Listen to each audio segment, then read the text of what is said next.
in the Indigenous context, you understand something, you know something, if you understand where its place is in the larger ecology of things.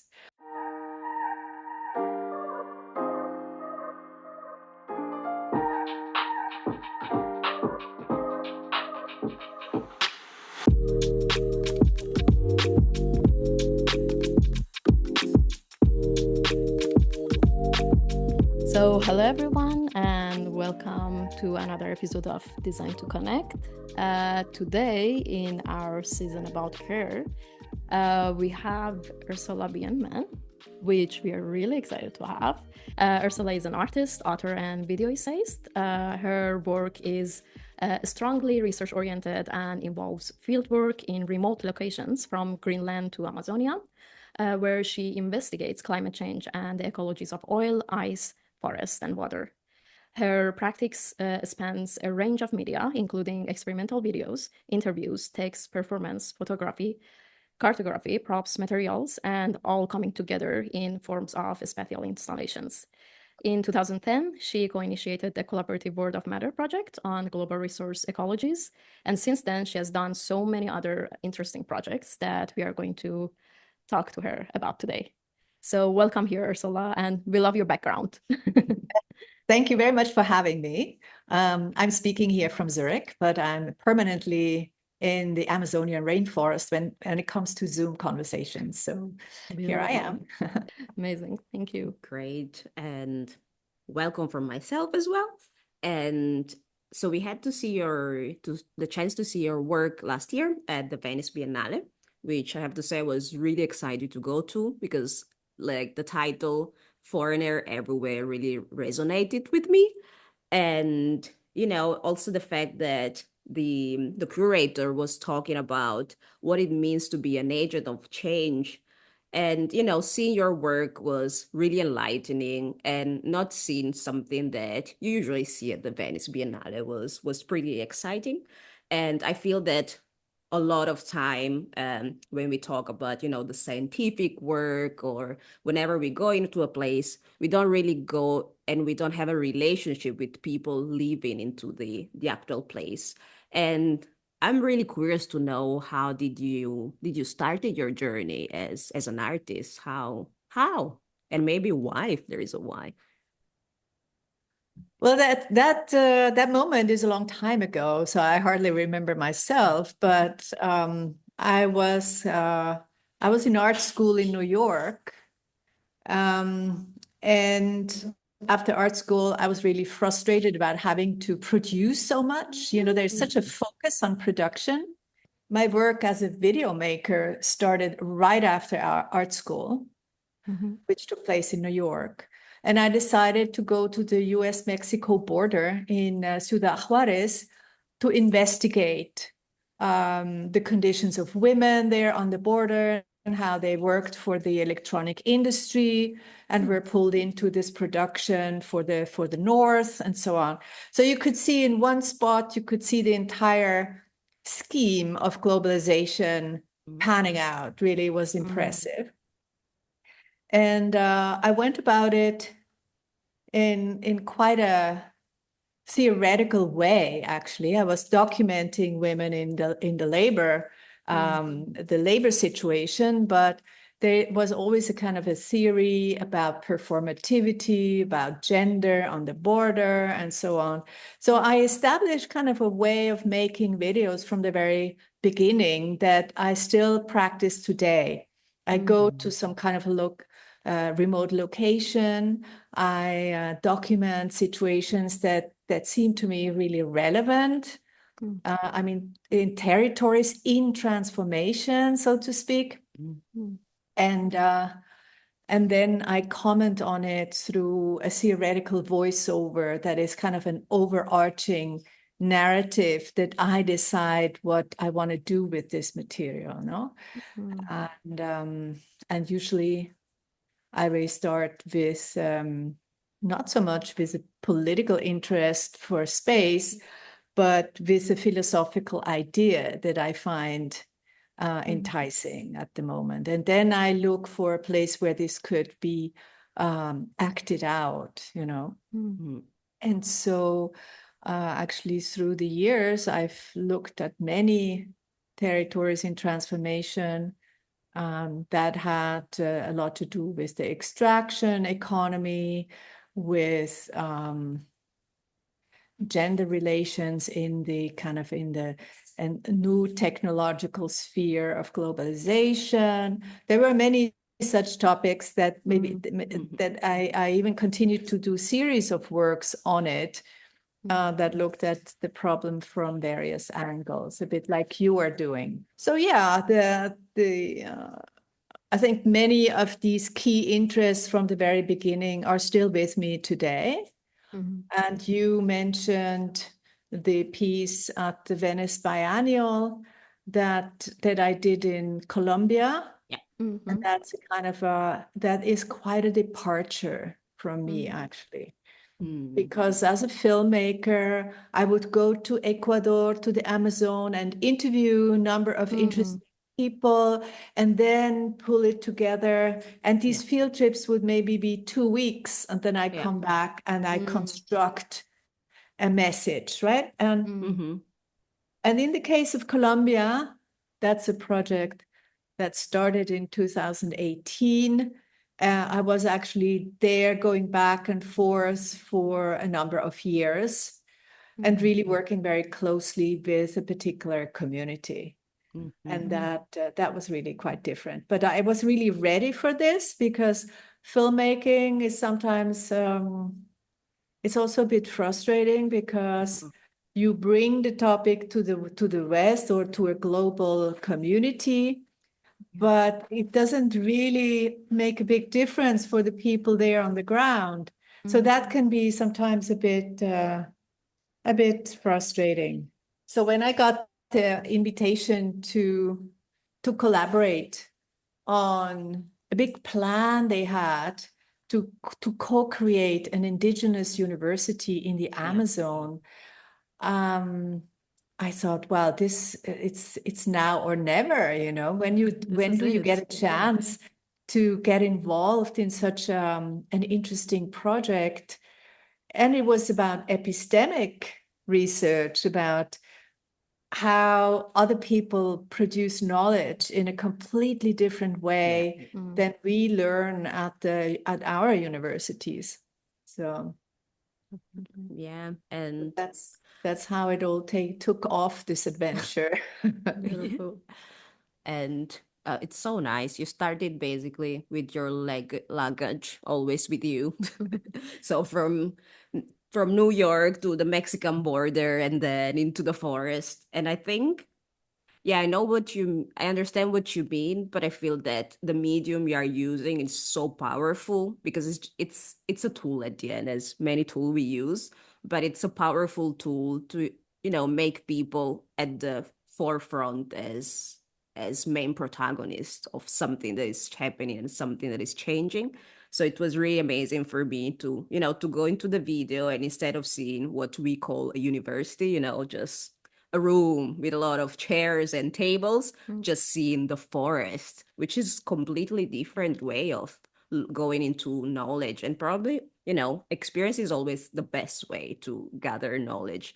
And I felt really that having this connection, this relationship, it's something amazing. And now that you're saying that it took years, it makes sense because building a relationship takes always a lot of years. So another thing, as you were mentioning, the fact that in the Amazonian forest, they were gathering knowledge, of course, in a different way as we would do. And I'm saying we in a really journalistic way, as Western university would do, let's say. And how and why you felt that indigenous knowledge and scientific perspective could come together, and if they can come together. I think that was really interesting also to see in your work. Well, it was not all made up by myself. I Yeah. mean, Inga, this community, they live in a region that has been hampered by the armed conflict for 30 years. So for them, it was very difficult to transmit their knowledge to a next generation. So there is a huge gap of knowledge transmission. And so that is one problem. The other thing is that they have sent some youngsters to the universities in the cities. But when they come back, they realize that they've learned a lot of things, none of which they can really use in the territory. And the things that they would really need is not taught up there. So the result is very often that they then stay in the cities. So there is a big brain drain going on that they need to work against. And for me, generally, I mean, I just want to plead for more epistemic diversity. That it's not possible that the Western modern scientific way is the only acceptable truth on this planet. You know, this cannot longer be the case. So each of us had different motivations why we want to collaborate in this. And I just thought it was fantastic to think about, you had this shamanic knowledge and you have scientific knowledge. And we had already invited some scientists, mostly ethnobotanists or people who come from science but have a lot of affinity with that kind of thinking. So that they would be compatible already kind of in the spirit. And so I imagined this to be just an interesting exercise. But of course, nothing happened the way I predicted. And the university, at first, I thought there was going to be a small program, you know, like a sexy little master program. You could invite some people from abroad who could come and share and so on. But then I realized, no, this is, they have completely different needs. In fact, they have like 350 young students who come out of high school every year, and they have nowhere to go, basically. There's no continued education available, you know. And so they needed to think of how to bring them into some kind of education system that will be practical and useful for them in the future, but also not go to paramilitary groups or to the guerrilla or coca plantations. So, you know, there's a struggle on many different levels. And I mean, in the first 2 years of the project, I did a lot of non-art things, you know, kind of helping to co-write the concept and writing a history of the Inga, because that wasn't done really. And that was important also when we started to have collaborations with the ETH here, the architecture department in Zurich, that had a bunch of students of Anlakaton who created some kind of plans and ideas, not with the idea to go there and build a university, but to kind of get involved in this different form of thinking that they have. And to see what that means in terms of architecture. And one of the things is that, as you mentioned, they're very place-based, kind of practice-based way of teaching and learning. And that this form of learning would take in many places in the territory where such things could be learned, you know, river learning or chagra learning and so on. And those places are connected through paths that they frequently walk, so that they could also remain in touch with the territory and see if everything was all right. And so those were becoming learning paths and so on. So you have to imagine this university as something entirely spread out across the whole territory. And that was, of course, a different idea than a centralized campus. No, that's radically different. And so that was a very exciting thing. We took all the students also to the territory, and they met a lot of Inga people, and also and a small number of potential students, Mm. INGA students, and they keep coming to Zurich also. They have established so kind of this long-term relationship now with a number of institutions. So it's very nice, some of the things to see how some of these initiatives actually have taken their own path and kind of flourish in their own way, you know. Yeah, it's beautiful. And yeah, I think this makes actually process of learning much more exciting than sitting in a room and completely be disconnected from the space that you are. For example, when we studied architecture, we learned a lot of things, but we never solved any of the problems of the city that we were living in, which, you know, Milan has this huge department of architecture and it has such a high ranking, but there is no connection between the university and the place and the development of the place. So I think it's really interesting to both have a place-based knowledge, but also to learn from the place, and what you're saying, to learn from nature, like seeing nature as a teacher. In one of your projects, The Forest Mind, you talk about the intelligence of nature. So I wanted to ask you if you could explain a little bit about that and how we can see nature and the natural world as as a teacher, and what we can learn from the natural world. What are the patterns? Forest Mind is my own research that emerged from this long-term collaboration. So in a way, it's very connected, but it's also a bit my own way of making sense of this encounter. And it is about bringing kind of a shamanic knowledge in dialogue with our Western way of analyzing and computing and so on. So I took that a bit as a baseline for this whole investigation, and of course I came across a lot of the research and writing that is done on plants, on the forest, the intelligence of trees, and the trees and so on. So and there is a lot of knowledge already, you know, in what way trees or forests are interconnected and have so many sensorial capacities and intelligence.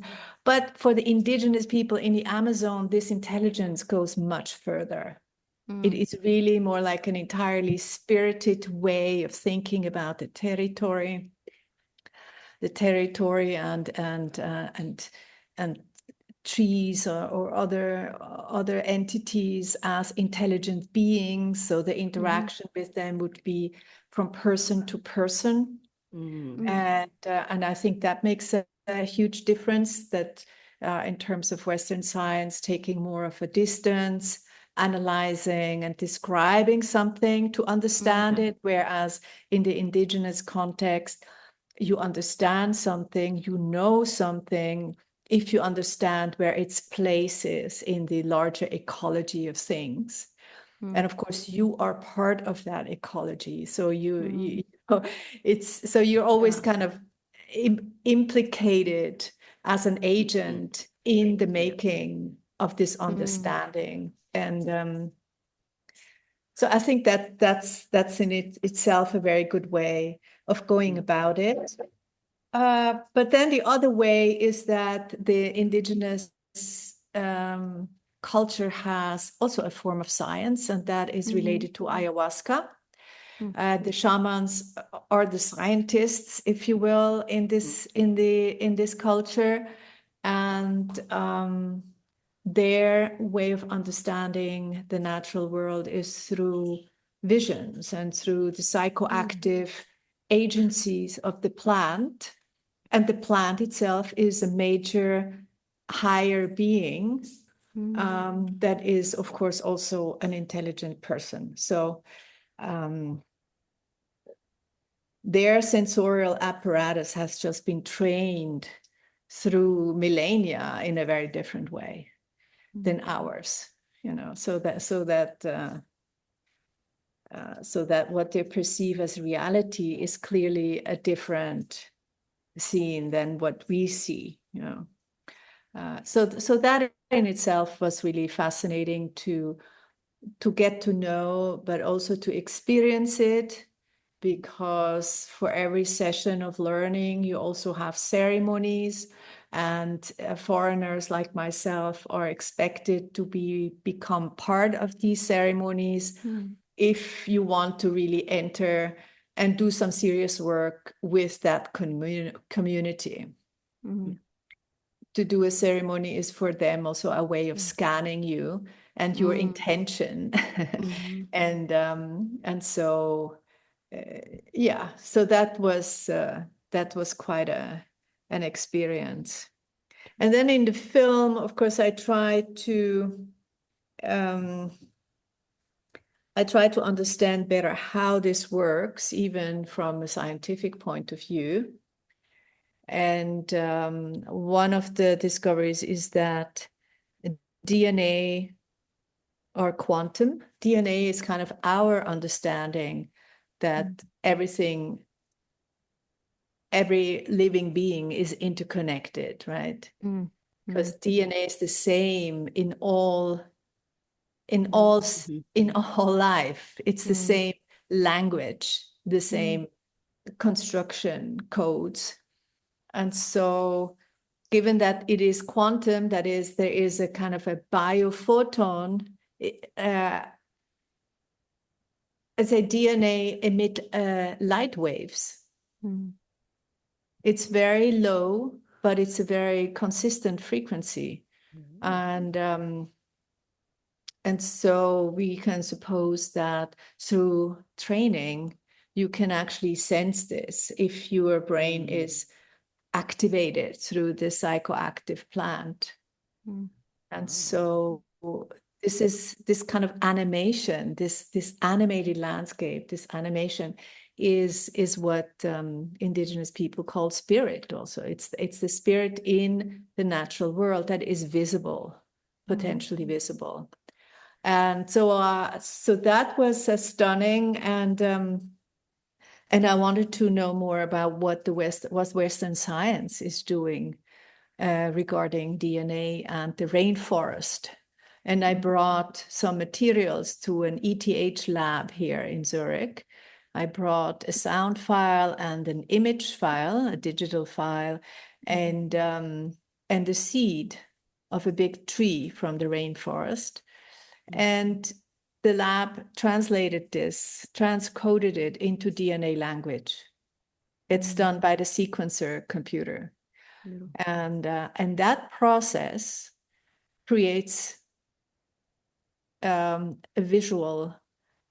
This process generates images, in other words.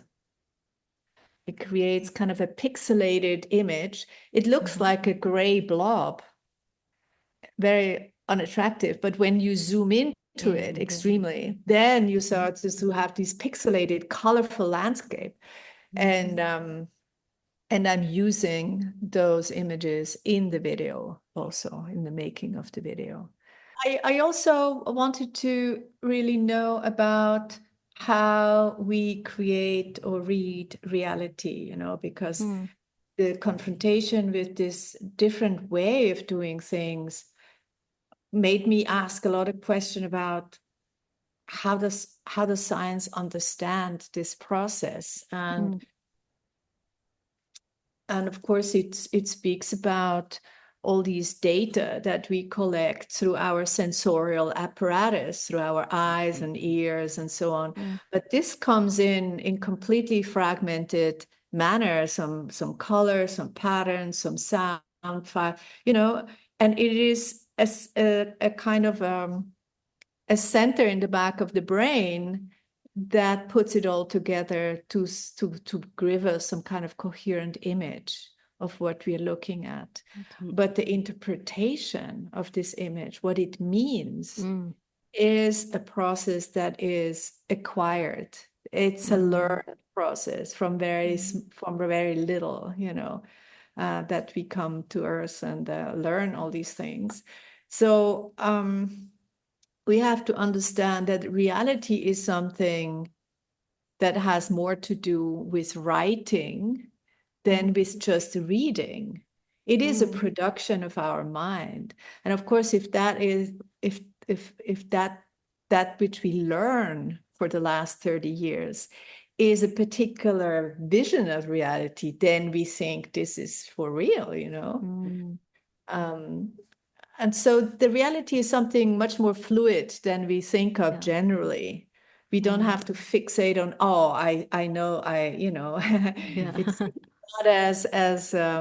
it's not a one-to-one reading of what we see.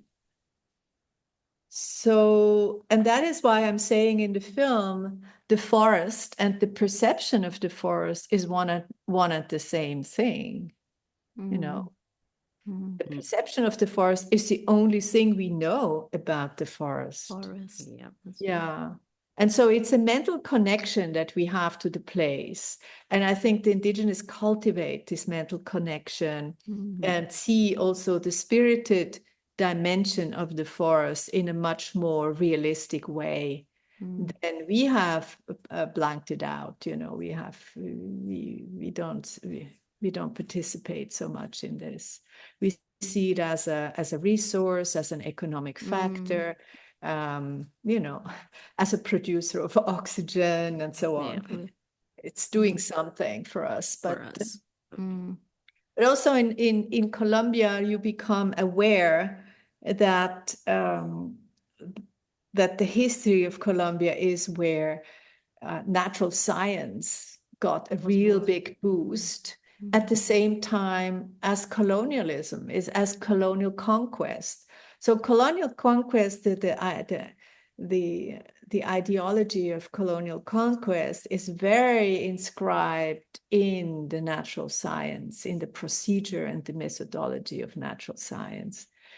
And that is not so easy to untangle, you know. But that's why I'm so interested in favoring some other epistemic versions to allow for greater epistemic diversity. That's just as important as biological diversity, you know. And I love how you were saying that some of the ritual we do, but I think in general, it's a bit of a way we use to scan people. You were saying they were scanning you. And I was thinking of something really like, I don't know, it's a ritual. It's a big ritual in Italy, having coffee. So usually when you go out for a coffee and it's always like a break from the office or something, and everybody's ordering their coffee and there is someone saying, I'm not drinking coffee. Usually it's like a huge thing there. And I was thinking how all this ritual really build our, you know, interpretation of the reality, as you were saying. And we are so kind of fixed in a place that we think that's the only way that we can, you know, kind of scan people because there is not almost another way of going into reading the reality. Yeah, reading reality. Yeah, but it's also community building, you know, it's Yes. really creating a collective sense. And these rituals are also a way of cleansing the atmosphere among this group. You know, it's almost like a social hygiene. So if someone doesn't drink coffee, that's a big problem. Yes, it is. He doesn't want to be part of this process. Yeah. Can you tell us, if you feel comfortable, of course, about the ceremony? Because I'm really curious to know, like when you entered the ceremony that they scanned you, let's say, through it. How was the process of that? Well, usually you walk into the forest around 8 p.m., you know, when it's really dark. And you'll walk for a long time until you get to a place that is usually covered, and there are hammocks. So you put up your own hammock, and then there is a moment where you go up front. Sometimes there are several shamans doing the ritual together, which is very beautiful. And then you just get a little drink of this potion. Okay. And then it takes about 30 minutes for the effect to come in, and you really sense how it activates your mind and your. It's really interesting how this plant can actually connect with the sensors in your brain, in your neuron. It connects to your brain, and that connection, that's kind of a millennia co-evolution, that a plant can do that. And so I was really fascinated by the kind of images I started to receive. And it is a kind of a telepathic communication between the plant and the person who ingests it. And yeah. And of course, it also puts you in intense connection with your own psyche. So there's a lot of psychic material that comes out and wants to be worked on, talked on. So it's like doing a psychotherapy of 4 years in the course of one night. It's really, Wow. That's I know, it's really exhausting. Intense, yeah. yes. And but you can also have a lot of visions. I mean, it is an incomparable experience, but the feeling you have on the next morning is really one of, oh, I'm glad I made it through the night, I made it through the night. That's the big feeling. And that you feel very connected to all these others left and right in these hammocks, who have gone through this experience. So it's known that it kind of dismantles a bit the boundary between yourself and your neighbor. So you're getting a bit of a hippie feeling of, oh, you're sisters, but that's part of the chemistry of this plant, and it also tends to bind people to the land. So I also think of it as the intention of the plant. It's definitely in the advantage of the plant that people take good care of the land, that they keep the territory healthy, and that the people take good care of the forest and so on, so that this plant can live. That's definitely in its interest. So there's an intentionality also that is usually not, a Western botanist would think this is BS, are you serious, Yeah, but that's how they think of it. exactly. And yeah, it's like I feel in the ways, especially now, how the cities are built, because as you said, we are also very disconnected from the land or from the nature. We can't care for it. Like, because when you don't see something or you don't have a daily connection with it, it's very hard to care what happens to it. Like lately, when I've been traveling, especially in the more modern cities, you almost can't understand what is the color of the soil in a city. So you're really, really disconnected from the reality of land before you started building it. And I feel when you don't see the soil, you don't see trees, you don't see animals in your city, then of course it's easier not to care for it. And of course it's easier that when you see climate change happening, you're so disconnected from that you see it as something, separate from you happening somewhere else. So yeah, I think the way that cities are built can have a really big impact in our, let's say, stewardship with nature or our connection with nature, our care for nature. And yeah, it doesn't seem weird to me now that all these things are happening to forests and to animals, and we are almost, we don't feel anything. We feel it's something separate from us, and we are not really trying to change it. So it was But interesting there's the way also a that you said it. tendency of reversing this process, of just covering everything with concrete. I mean, I see it in Zurich, how many initiatives are to kind of take that top layer off again and Yeah. and plant loads of trees, because also in terms of climate, we won't be able to survive if you don't Yeah. have any trees in the cities. I don't know if Milano is also Yeah. going in that direction, because out of necessity and also because of the inundation projects, that really helps renaturalizing a lot of rivers. I mean, I think Europe has already years and years ago decided to renaturalize a lot of its river systems. And I can start seeing really huge improvements. Um, yeah, I think I wouldn't be so desperate. Cheer up. Yeah. Yeah, But it's that's true. I Arisu. mean, It's Yeah. fine. She's fine. Yeah. That's my way of Yeah. being. Yeah. I think think as you were saying, it's out of necessity. I think Yeah. that's maybe what it's our frustration a bit, Yeah. because we are always talking about, how do you build a better community? How do you build a community and basically a relationship with the place you are? And if you are not so intentional in your relationship, in this case Yeah. with nature, then it's a bit harder to get that process going. It's just going to be those like 5, 10 heroes planting trees, and then everybody else says the bonnet, they will say, yeah, I'm not sure it's the right path, but Yeah. I'll leave you to it because it's in the law.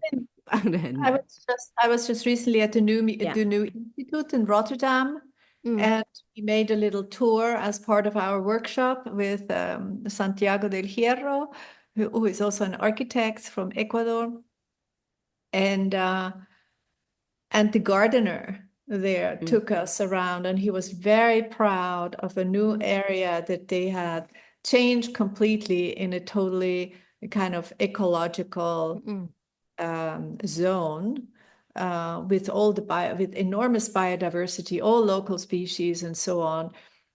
And they almost have like a garden museum where they have big patches, of land that are gardened in a particular tradition, look almost like a garden of the chateau, that kind of Okay.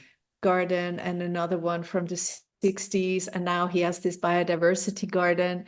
And so it makes people understand, that these different notions of how we Yeah. understand nature has a long history, and how Yeah. it relates to the architecture or the landscaping of the time. So that was quite interesting.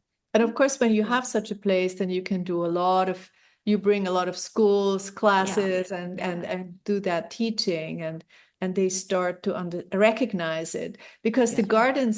the city gardener is still very upset about the mess that he sees in that biodiversity, and he still wants to straighten out the edges so that they look just as Clean. garden as everything else. So there's a bit of a fight going on small land. Yeah. Yeah, There's similar things. Sorry. Yeah, this is also something that happens when cities decide to have a certain area that is, just let unmown.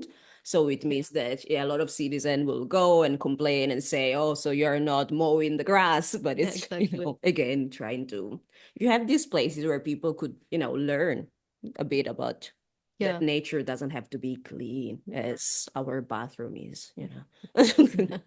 Yeah, Like in also Milan. Sorry, go on. citizens, when they have all these bigger and bigger patches around the trees, so there's more areas that can absorb water and breeze. There's not so much kind of sealed off land. And people are starting to take charge of them, start planting Yeah. things there and so on. So I think that is a nice development, Yeah. where people feel their part, that's theirs also. Oh, that's very true. That's a really big part. Let people have the feeling of ownership. But yeah, the education part, as you were saying, is also important, because in Milan they decided so many times that they are not going to mow the grass in parks, so the biodiversity can come back. And then a couple of months passes, and all the neighbors start to complain. and so they start moving again. But change happened. Yeah. Slowly. Um, is there any questions you want to ask, or should I go to the last? You go for it. I wanted to ask you as the last question about using art as a way of reality making. I remember in your projects you talk about like bringing to the view of people things that normally are not seen, or populations that normally are not seen. I wanted to ask you if you could explain that a little bit more, and how also maybe art can help us imagine different realities than what we are used to. Well, I think that the last point was really important at the moment when we started to talk about the Anthropocene, because there you had these huge timelines that we were not used to engage in. We were just always thinking in terms of human time. Mm. And as soon as we had these geological time frames, our narrations didn't really cover how can we have a human narration, but talking about geological time. That was a real new problem to solve in my videos, at least when I started to think about that. And so that is when I started to enter much more speculative modes of narrating and creating science fictional figures that could actually span and make observations about the transformations of our planet throughout, let's say, the last 12,000 years since the last ice melt, no? Mm. And so I started to think about science fictional figures who were scientists, female scientists, who started to use instruments to analyze this changing environment. But of course, myself, I'm also using instruments to do the same. I'm using a camera and a microphone and sometimes bring things to the field where performers can interact with Earth, in situations like contamination of soils in the Amazon. But this geological time, I think I was getting very inspired by, actually, and created a figure, for instance, one for the video Acoustic Ocean that was shot in the Lofoten Island, which is really the best case to show that my work is not like strictly documentary, but really quite poetic and speculative, and wants to create an alternative reality. And also make you understand some, for instance, this scientist, which is a marine biologist. I mean, she's a performer and a musician in real life, but she plays a marine biologist who records submarine species with these big hydrophones and then mixes them in a kind of a radio mixing desk. Kind of, she mixes all these different sounds to listen to these underwater creatures. And she's kind of a combination of, she's wearing a orange neoprene diving suit, and at the same time she's wearing also a reindeer hood. So she's a combination of this indigenous wisdom and scientific technology, and this, I think, for me, captures the moment in time, to create these new charismatic figures that can inspire us. They can inspire us because they're they're already adapting and tuning to a different reality that we're going to live in. And yeah, I think that scientists also create, they are also worlding a world, you know. But artists do that as well, but of course by completely different means. Maybe more directly intervening in our collective imaginary rather than just outputting data, right? Wow. Beautiful. Thank you. Yeah, I have to say I watched the video and it really moved me. Really loved it. Acoustic Ocean. Yes. Yeah. It's really stunning when it's installed because it's a huge kind of screening. You really stand in the landscape and the atmosphere of these times between day and night is so long, is so elongated in these latitudes that no, it was very inspiring for me to make that film as well. Yeah. Well, Thank you very much. That was really nice. We will Yeah. keep listening to your voice. So Yeah.